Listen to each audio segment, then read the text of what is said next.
Hello everyone. काल परवा SSC CHSL ची ॲडव्हर्टिजमेंट आली.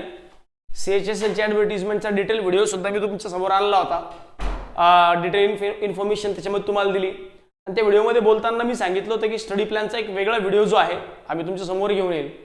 तो ओव्हरऑल एसएससी सीएचएसएल असेल, एसएससी सीएजीएल असेल, म्हणजे स्टाफ सिलेक्शनच्या ज्या पण अपकमिंग एक्झाम्स आहेत स्टाफ सिलेक्शनच्या, याच्यासाठी स्पेशली हा व्हिडिओ मी तुमच्या समोर घेऊन येतोय. सगळ्यात महत्त्वाची गोष्ट, बरेच जण असे आहेत तुमच्यापैकी ज्यांनी अजून आपलं ग्रॅज्युएशन कंप्लीट नाही केलंय. म्हणजे 12वी संपली, कुणी फर्स्ट इयरला आहे, कुणी सेकंड इयरला आहे, कुणी थर्ड इयरला आहे. त्यांच्यासाठी मोठी अपॉर्च्युनिटी आहे. कारण की जे लोक यावर्षी ग्रॅज्युएशनला नाही आहेत अशा लोकांना बँकिंगच्या एक्झामला अप्लाय करता येत नाही, किंवा ग्रॅज्युएशन झालेलं नसलेल्या लोकांना बँकिंगच्या एक्झामला अप्लाय करता येत नाही. म्हणून अशा विद्यार्थ्यांसाठी मी म्हणेल एसएससी हा एक चांगला पर्याय आहे. केंद्र सरकारची नोकरी आहे.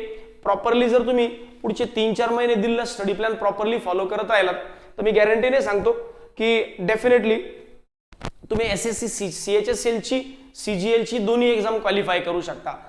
त्यातल्या त्यात सीएचएसएलचा फायदा असा आहे की याला प्री आणि मेन्स नाही आहे, सिंगल एक्झाम आहे. सिंगल एक्झाम नंतर पुढे फक्त मेन्सला काय डिस्क्रिप्टिव्ह इंग्लिश आहे, ज्याला विशेष काही असं अवघड नाही. कारण आपण 10वी असेल 12वी असेल एसएससीचं इंग्लिश जे किंवा डिस्क्रिप्टिव्ह इंग्लिश, लेटर, एसे, प्रिसाइज, हवाला पार्ट आपण ऑलरेडी शिकलोय. त्यामुळं एसएससी सीएचएसएलचे स्पेशल स्टडी प्लॅन मी तुम्हाला 10-10, 12-15, 15-15 दिवसांचे स्टडी प्लॅन देत राहील. डेफिनेटली तुम्ही ते फॉलो करा. सोबत स्टडी मटेरियल सुद्धा देईल. आपला टेलिग्राम ग्रुप जो आहे एसएससीचा सीजीएलचा स्पेशल एसएससीचा सारखीचा टेलिग्राम चॅनल सुद्धा जॉईन करून ठेवा.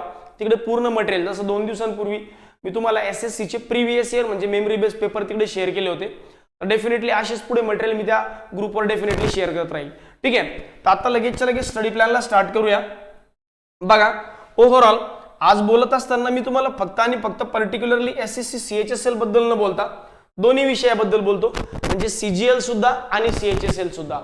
ओव्हरऑल जर तुम्ही बघितलं तर एसएससी सीजीएलचा एक्झाम पॅटर्न बघितला तर सीजीएलच्या एक्झाम पॅटर्न मध्ये 4 विषय आहेत. क्वांट रिजनिंग, इंग्लिश, जीए किंवा जीके म्हणा.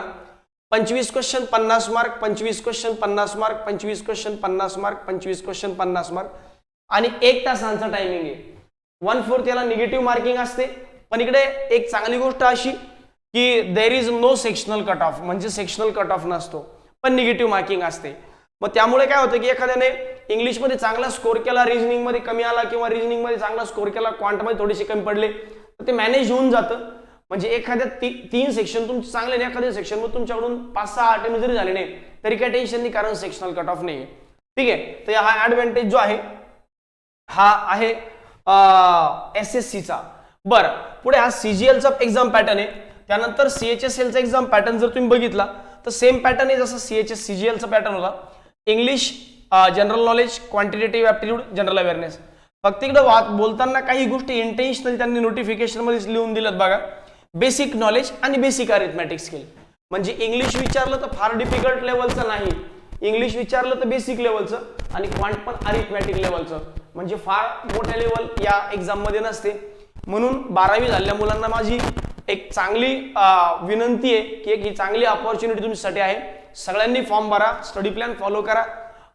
टप्प्याटप्प्याने जर तुम्ही पुढचे 4-6 महिने प्रॉपरली अभ्यास केला तर केंद्र सरकारची ही नोकरी आहे. डेफिनेटली याच्यासोबत तुम्ही जॉईन होऊ शकता, इकडे जॉईन होऊ शकता. ठीक आहे. इकडे 60 मिनिटांचा वेळ. आता ओव्हरऑल स्टडी प्लॅन तुम्हाला कळला. आता इंडिव्हिज्युअल सब्जेक्ट वाईज मी थोडंसं बोलतो की कुठल्या सब्जेक्टमध्ये काय काय विषय विचारले जातात. तुम्ही जर बघितलं तर क्वांटिटेटिव्ह ॲप्टिट्यूड, ज्याला आपण मॅथ्स म्हणतो, मॅथ्स गणिताच्या भाषेत याला आपण मॅथ्स म्हणतो, पण इकडे मॅथ्स न वापरण्यामागचं रिझन असं आहे की काही टॉपिक जे आहेत मॅथ्स मधले तिकडे विचारले जात नाहीत, म्हणून स्पेशली इथं क्वांटिटेटिव्ह ॲप्टिट्यूड. याच्यामध्ये सब टॉपिक जर बघितले तर नंबर सिस्टीम मध्ये रिअल नंबर असेल, होल नंबर्स असतील, डेसिमल असतील, फ्रॅक्शन असेल, यांच्याबद्दल क्वेश्चन. त्यानंतर कमर्शियल मॅथ्स जास्त वेटेज नॉर्मल एक्झाम मध्ये असतं. या एक्झाम्स मध्ये जसं percentage, ratio, proportion, profit and loss, simple and compound interest, त्यानंतर time, speed, distance, time and work, या टाइपचे क्वेश्चन इकडे विचारले जातात. त्यानंतर बघितलं तर बेसिक अल्जेब्रा, जे आपण 8वी 9वीला शिकलो होतो, 9वी 10वीला शिकलो होतो त्या लेवलचं बेसिक अल्जेब्रा. 11वी 12वीचा कुठलाही पार्ट एसएससी मध्ये विचारला जात नाही. ऍटलिस्ट SSC CHSL ला, CGL ला मेन्स मध्ये थोडाफार पार्ट विचारला जातो, पण तो पण एकदम निग्लिजिबल. जॉमेट्री, आता जॉमेट्रीचा पार्ट जो आहे हा CHSL ला कमी आहे, CGL ला जास्त आहे. मेन्सुरेशन मध्ये एरिया काढा, पेरिमीटर काढा, व्हॉल्यूम काढा, त्यानंतर सरफेस एरिया काढा, या टाईपचे क्वेश्चन. ट्रिग्नोमेट्री आणि डेटा इंटरप्रिटेशन. आता जे लेकर बँकिंगचा अभ्यास करतात, जे विद्यार्थी बँकिंगचा अभ्यास करतात त्यांच्यासाठी already data interpretation, commercial maths आणि नंबर सिस्टीम, म्हणजे ऑलरेडी तुमचा 60 ते 70% सिलेबस, मी म्हणले यापेक्षाही जास्त ऑलरेडी तुमचा तयार आहे. तुम्हाला फक्त एक्स्ट्रा 30 ते 40% अभ्यासक्रमाची करण्याची गरज आहे. मग 30 ते 40% अभ्यासक्रम जो तुम्हाला एक्स्ट्रा करायचा आहे तो नेमका कसा करायचा याच्याबद्दलही मी तुम्हाला पुढच्या अपकमिंग काही व्हिडिओज मध्ये सांगेल की हा हे सोर्स वापरा, हे व्हिडिओ बघा. इवन स्वतः मी सुद्धा याचे काही लेक्चर्स घेणार आहे. त्यामुळं ओव्हरऑल तुमची मॅक्सिमम तयारी जी ही आपल्या प्लॅटफॉर्मवर होऊन जाईल. तुम्हाला पुढे कुठे जायची गरज पडणार नाही. फक्त आणि फक्त रेग्युलरली स्टडी प्लॅन फॉलो करत राहा. हा झाला क्वांटचा सिलेबस. त्यानंतर जीए बद्दल जर बोलायचं झालं, जनरल अवेअरनेस नाही, जनरल रिजनिंग, जनरल इंटेलिजन्स म्हणजे लॉजिकल रिजनिंग. बँकिंगच्या भाषेत त्याला आपण बुद्धिमत्ता चाचणी म्हणतो, मराठीमध्ये बुद्धिमत्ता चाचणी, इंग्लिशमध्ये लॉजिकल रिजनिंग. आता हा वाला जो पार्ट आहे जनरल इंटेलिजन्स, याच्यामध्ये काय काय विचारलं जातं बघा. एनालॉजी मध्ये कोणत्या टाईपचे क्वेश्चन असतात. प्रश्न दिला, अमिताभ बच्चन, जया बच्चन, सांगा शाहरुख खान आणि पुढे काय, या टाईपची एनालॉजी म्हणजे रिलेट करण्यासारखी. सिम्बॉलिक ऑपरेशन, प्लसला मायनस म्हणा, मायनसला प्लस म्हणा, त्यानंतर इंटूला डिवाइड म्हणा, डिवाइडला इंटू म्हणा, पर्सेंटेजला ब्रॅकेट म्हणा, या टाईपचे क्वेश्चन जे हे सिम्बॉलिक ऑपरेशन्स मध्ये. नंबर एनालॉजी म्हणजे नंबर सिरीज म्हणा तुम्ही, 2 4 6 8 पुढे काय, या टाईपचं. ट्रेंड्स, फिगर एनालॉजी म्हणजे ओव्हरऑल जर तुम्ही बघितलं तर हवाला जो पार्ट आहे ना, आपण 5वी 7वीला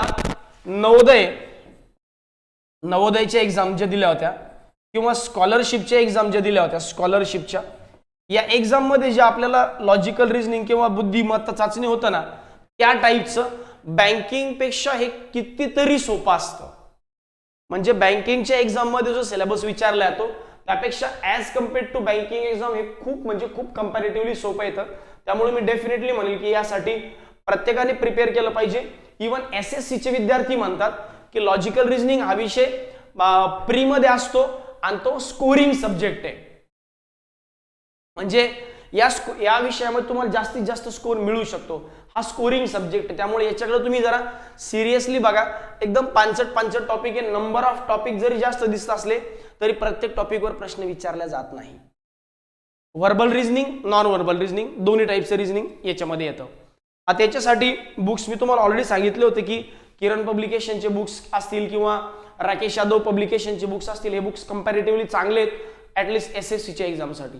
ठीक आहे, पुढे बघा इंग्लिश. आता इंग्लिशमध्ये हा सिलेबस आहे आणि हा सिलेबस प्रॉपरली तुम्हाला वेबसाईटवर दिलेला आहे, म्हणजे त्यांच्या नोटिफिकेशन मध्ये दिला आहे. Spot the error, fill in the blanks, अँटोसिनो, त्यानंतर spelling detecting, misspelleds, idioms, phrases, one word substitution.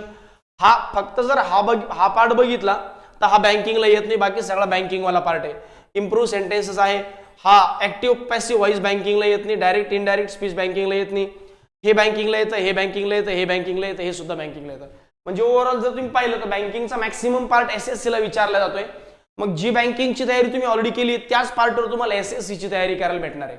फक्त काही ऍडिशनल टॉपिक जे आहेत जे तुम्हाला एक्स्ट्रा करायचे, जे आम्ही तुम्हाला तुमच्याकडनं करून घेणार आहोत. पाटील सर तुमचा each and every topic complete करून देतील. तुम्ही फक्त दिलेले जे स्टडी प्लॅन्स आहेत याला रेग्युलरली फॉलो करत राहा. ठीक आहे. त्यानंतर जर तुम्ही पुढे बघितलं, मला वाटतं थोडीशी विजिबिलिटी कमी झाली आहे. जनरल अवेअरनेस मध्ये जर तुम्ही बघितलं, जनरल अवेअरनेस मध्ये हे दिसतंय. ओके बघा, जनरल अवेअरनेस किंवा जनरल नॉलेज याच्यामध्ये काय, questions are design to test candidates general awareness of the environment around him. म्हणजे सध्या आपण दैनंदिन जीवनात जे वावरतो त्याची तुम्हाला खरंच माहिती आहे की नाही हे टेस्ट करण्यासाठी जनरल अवेअरनेसचा सब्जेक्ट विचारला जातात. मग याच्यामध्ये काय काय विचारलं जातं, questions are also design to test knowledge of current events, चालू घडामोडी, and such matters of everyday observation and experience in their scientific aspects of may be expected of an educated person. म्हणजे तुम्ही एक शिकलेली व्यक्ती आहात म्हणून साईड बाय साईड दैनंदिन आयुष्यात काय चाललंय, करंट इव्हेंट्स कुठले आहे त्याच्याबद्दल तुमची माहिती आहे की नाही, तुम्ही स्वतःला खरंच अपडेट ठेवता का, हे टेस्ट करण्यासाठी जनरल अवेअरनेस विचारला जातं. आता याचा अभ्यासक्रम जो इथून चालू होतो एवढाच अभ्यासक्रम आहे, बाकी सगळा फापट पास सर्व होता. The test will also include question relating to India and neighbouring countries, especially pertaining to the history, culture, geography, economic scene, general polity and scientific research.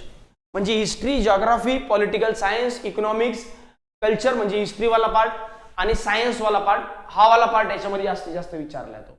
त्यामुळं इकडचं जे जनरल नॉलेज आहे किंवा जनरल अवेअरनेस वाला जो पार्ट आहे हा जर तुम्ही बघितला तर हा प्रॉपरली काही भाग बँकिंगचा आणि काही भाग जनरल स्टडीजचा असं म्हणायला काही हरकत नाही. कारण करंट अफेअर्स हा बँकिंगचा पार्ट आहे आणि जनरल नॉलेज हा SSCचा पार्ट आहे. तर हा कंबाईनली या ठिकाणी विचारला जातो. बाकी ओव्हरऑल याचे पण सोर्सेस मी तुम्हाला देईल. आता यासाठी जर तुम्ही रेफरन्स बुक जर बघितलं, रेफरन्स बुक तर मी म्हणेल की तुम्हाला इथं 2 बुक्स खूप इम्पॉर्टंट आहे. इंग्लिशसाठी जर तुम्ही बघितलं तर ग्रामरचा पार्ट जो आहे हा एक नीतू सिंग केडी पब्लिकेशनचं, नीतू मॅम आहे यांचं बुक चांगलं आहे. ग्रामरसाठी बोलतोय मी, हा फक्त आणि फक्त ग्रामरसाठी, ग्रामर बेस्ड टॉपिकसाठी. ग्रामर बेस्ड टॉपिक कुठले जे मी तुम्हाला ते 4-5 टॉपिक सांगितले, इडियम्स फ्रेज असतील, त्यानंतरचे ऍक्टिव्ह पॅसिव्ह व्हॉइस असेल, डायरेक्ट टू इनडायरेक्ट सेंटेन्स असेल. बाकी इंग्लिशसाठी मी तुम्हाला सजेस्ट करेल की बँकिंगचे जे टॉपिक्स आहेत याच्यासाठी पाटील सरांचं इंग्लिशचं बुक घ्या, complete book of English, comprehensive English जे बुक आपलं आहे इंग्लिशचं बुक, जे पाटील सरांचं बुक आहे English by Pradeep Patil sir, हे बुक परचेस करा. याच्यामधून तुमचं बऱ्यापैकी काम होऊन जाईल, क्वांटसाठी, रिझनिंगसाठी मी SSC साठी स्पेशली राकेश यादव सरांचे बुक्स सजेस्ट करण्यामागचं रिझन असे की प्रत्येक टॉपिकचे n नंबर ऑफ क्वेश्चन दिलेत, खूप जास्त क्वेश्चन दिलेत. त्यामुळं जर तुम्ही प्रॉफिट अँड लॉस घेतलं जवळजवळ 200-250 क्वेश्चन तुम्हाला तिकडे पाहायला भेटतील. जर तुम्ही नंबर सिरीज घेतलं 200-250 क्वेश्चन त्याचे पाहायला भेटतील. म्हणजे इथं नंबर ऑफ टॉपिक जे आहेत हे जास्त आहेत, नंबर ऑफ क्वेश्चन पण जास्त आहेत. आता माझं स्वतःचं बुक म्हणजे आपलं क्वांटचं बुक पण आहे, पण त्याच्यामध्ये SSCचे पूर्ण टॉपिक कव्हर होत नाही. त्यामुळे SSCचे पूर्ण टॉपिक कव्हर होणारं बुक जर असेल तर मग राकेश यादव सरांचं चांगलं आहे, SSCचं रिझनिंगचं पण आणि क्वांटचं पण. बाकी ओव्हरऑल जनरल नॉलेजसाठी जर तुम्ही बघितलं तर जनरल नॉलेजचं लुसेंट पब्लिकेशनचं एक बुक येतं, जनरल नॉलेजचं वेगळं, जनरल सायन्सचं वेगळं, आणि हा करंट अफेअर्स वाला पार्ट आहे आर्यनचा. तर मी म्हणेल यापेक्षा हे 2 बुक तुमचे चांगले आहेत, हे 2 बुक कंप्लीट करून घ्या. बाकी अक्षय सरांचं रेग्युलर लेक्चर्स तुम्ही फॉलो करत राहा. अक्षय सरांच्या लेक्चरमधून तुमचा करंट अफेअर्स वाला मॅक्सिमम पार्ट होऊन जाईल, जनरल नॉलेजचा पार्ट इथून होऊन जाईल. आता शेवटच्या आणि महत्वाच्या मुद्द्यावर येऊया की नेमका स्टडी प्लॅन आमच्यासाठी काय असेल. बघा,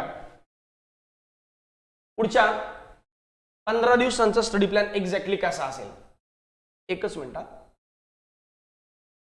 पुढच्या 15 दिवसांचा स्टडी प्लॅन कसा असेल यासाठी थोडीशी PPT ओपन करतो, कारण की ते बॅकग्राऊंड दिसत नाही प्रॉपरली. बॅकग्राऊंड याचं दिसत नाही प्रॉपरली. ये PPT जी आहे इसकी इमेज अपन निकाल देंगे.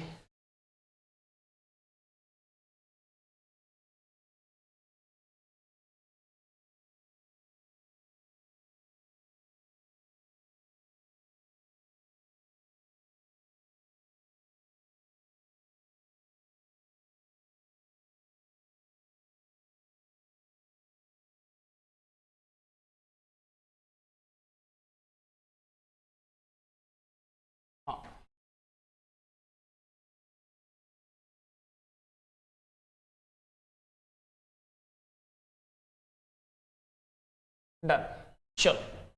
आता बघा, पुढच्या 15 दिवसामध्ये हा 15 डेजचा स्टडी प्लॅन आहे तुमच्यासाठी.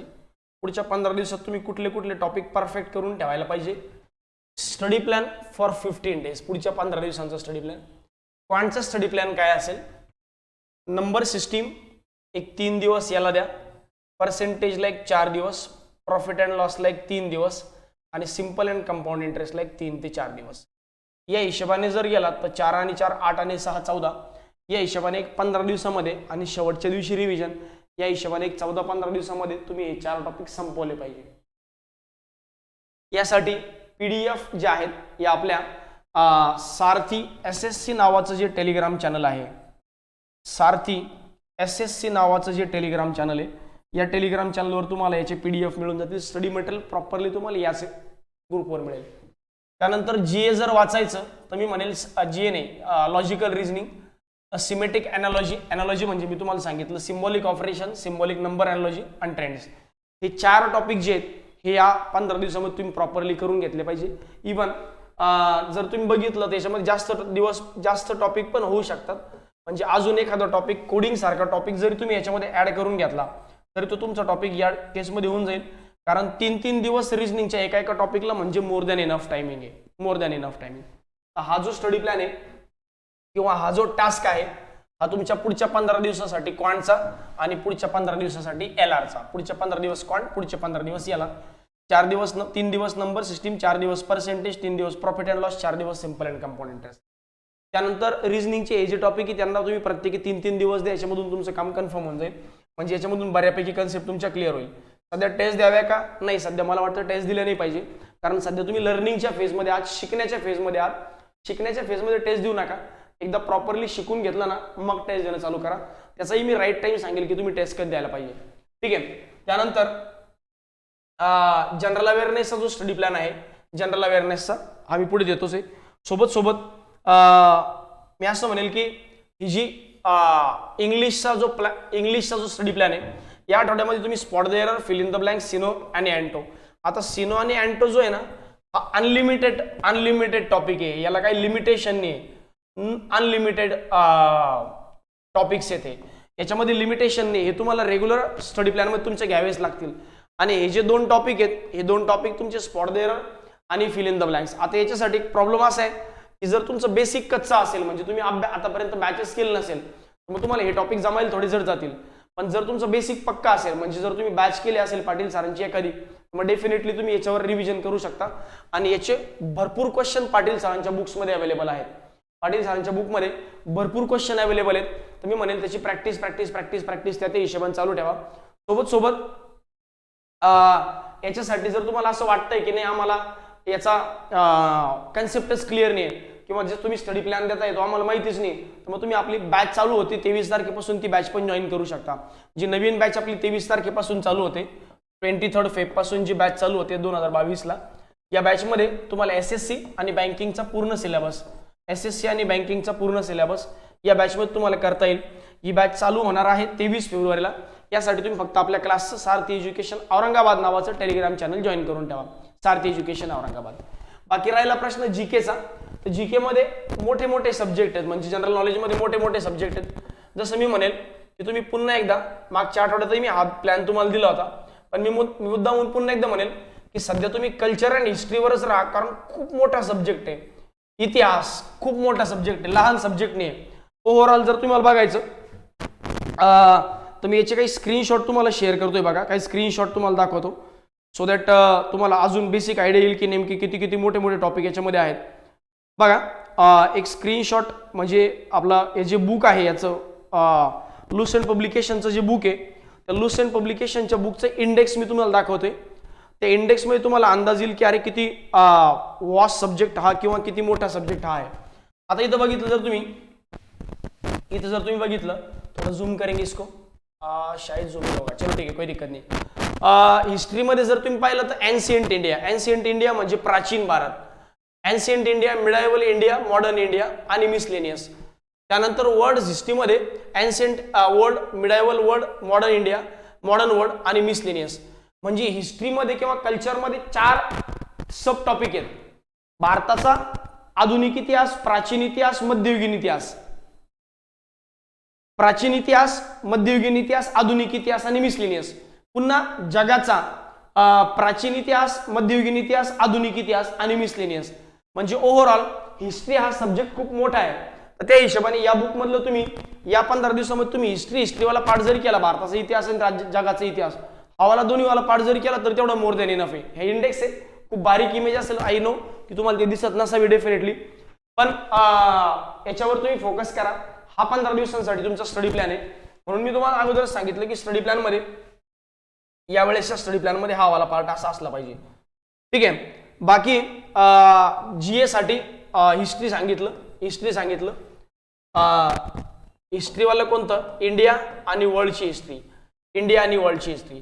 बाकी पुढचे 15 दिवसांचे स्टडी प्लॅन मी तुम्हाला या पद्धतीने देत राहीलच.